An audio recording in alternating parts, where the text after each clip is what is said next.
Tie strings to our hands and feet to rain on your parade. And Tyler Joseph is here today. Scaled and Icy is out. Thank you so much for coming on and saying hi with us today. Absolutely. Thanks for having me, guys. We appreciate it, man. Download Scaled and Icy, but I got to ask you, where did this title come from? So yeah, I mean, I remember when I told my mom, I was like, Mom, I think I'm going to name the record Scaled and Icy. She was like, that's not easy to say. You should change that. Such a mom thing to say, right? You know, and I really did think about it. I was like, well, you know what, Mom, you'll figure it out. Yeah, Scaled and Icy. It was a phrase that was kind of tumbling around in my head the whole time I was working on the record. It kind of stands for scaled back and isolated, which is, I guess, in a sense, where we all kind of were this past year or so. And I wanted to lean into being aware that things are scaled back and that we're isolated. But I wanted to write a record that kind of contrasted that.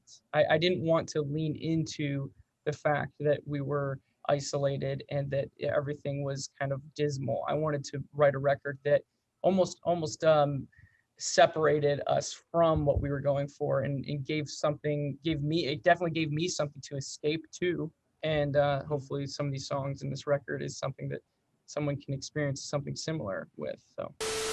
We were talking about your daughter making an appearance on one of your songs, but something I'm always curious about is being a songwriter and being immersed in music as you are. Is being around children's music all of a sudden and more simpler melodies, does that have an effect on your songwriting? Does it seep in somehow? So my daughter's got all these toys that obviously a lot of kids' toys, they play some sort of song. And Jenna, my wife, will walk in and I'll just be sitting there holding a toy as Rosie maybe has moved on to another toy, but I'm listening to the song of the toy that she has since kind of like discarded, but I'm listening going, they didn't resolve that chord correctly. Why would they, what instrument would they have used to record this? Am I allowed to sample this? Or, who's going to sue me if I sample this thing and use it in a record? So yeah, no, there's a lot of music, and you start to realize how powerful music is and how early in your life you're introduced to music. Our relationship with music is as long as our relationship with breathing. And so it's really interesting to watch my daughter at such a young age be inundated with melody and with rhythm.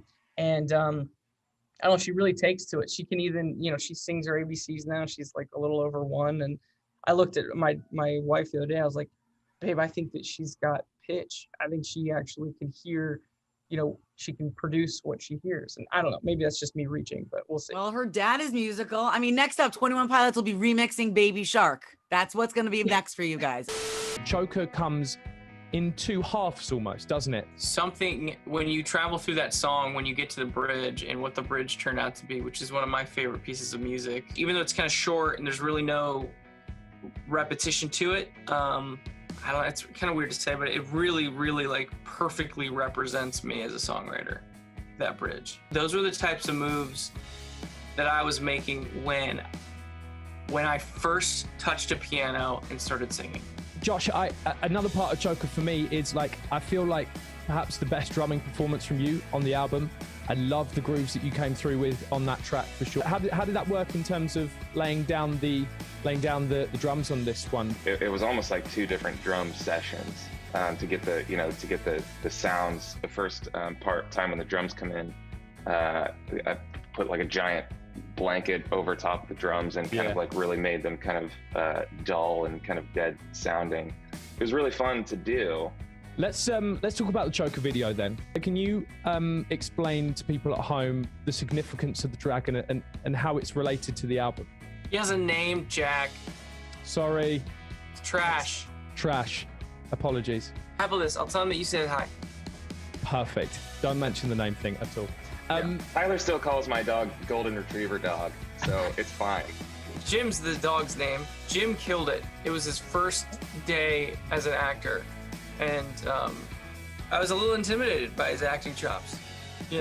Josh and I were trying to, really sell it. And then Jim comes in and just like, he really like owned the character, Could you tell us about Trash, Tyler? He's powerful. He really represents the creativity and the imagination that I was trying to capture during the making of the record. And like I've talked about, how when you're confined to one space, even the tiniest detail, if you focus on it long enough, can come to life. Or like if you can imagine that a tiny toy dragon coming to life and flying around the room, why couldn't that kick drum then all of a sudden turn into that beautiful song? When you're confined to one space, you can either feel, woe is me about it and write a song that feels confined, or you can do the opposite and accentuate the idea of freedom and color and discovery, even if the place in which your body is writing the song isn't experiencing any of those things. We'd love to collab with Celine Dion, so it's really any song.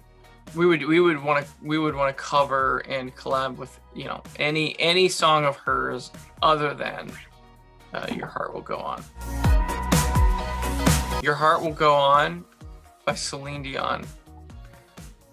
Is that what it's called? My heart will go on. My heart, or is it your heart? I think it's my heart.